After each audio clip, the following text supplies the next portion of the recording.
Luqas chapter 15. Now all the tax collectors and the sinners were coming to him to hear him, and the Pharisees and scribes grumbled, saying, This one receives sinners and eats with them. And he spoke this parable to them, saying, What man among you, having 100 sheep, and having lost one of them, does not leave the 99 in the wilderness, and go after the one which is lost until he finds it? And having found it, he lays it on his shoulder, rejoicing. And having come home, he calls together his friends and neighbors, saying to them, Rejoice with me, for I have found my sheep which was lost. I say to you that in the same way there shall be more joy in the heaven over one sinner repenting than over 99 righteous ones who need no repentance. Or what woman, having 10 silver coins, if she loses one coin, does not light a lamp and sweep the house, and seek diligently till she finds it? And having found it, she calls friends and neighbors together, saying, Rejoice with me, for I have found the coin which I lost. I say to you, in the same way there is joy in the presence of the messengers of Elohim over one sinner repenting. And he said, A certain man had 2 sons, and the younger of them said to his father, Father, give me the portion of goods falling to me. And he divided his livelihood between them. And not many days after, the younger son, having gathered all together, went away to a distant country, and there wasted his goods with loose living.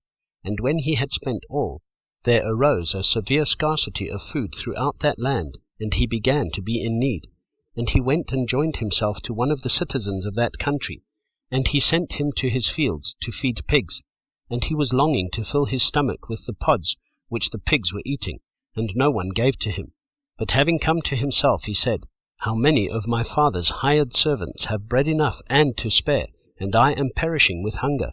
Having risen, I shall go to my father and say to him, Father, I have sinned against the heaven and before you, and I am no longer worthy to be called your son.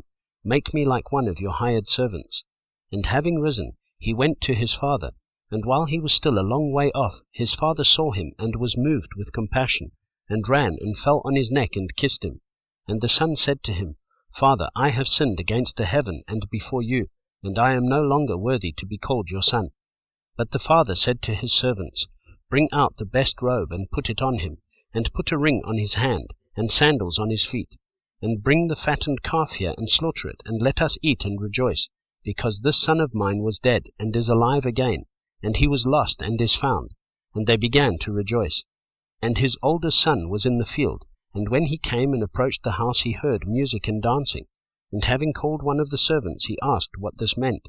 And he said to him, Your brother has come, and your father has slaughtered the fattened calf, because he received him back in health. And he was wroth, and would not go in. So his father came out and pleaded with him. And answering, he said to his father, See, these many years I have been serving you, and I have never transgressed a command of yours. But to me you have never given a young goat, so I could rejoice with my friends. But when this son of yours came, who has devoured your livelihood with whores, you slaughtered the fatted calf for him. Then he said to him, Son, you are always with me, and all I have is yours. And we had to rejoice and be glad, for your brother was dead, and is alive, and was lost, and is found.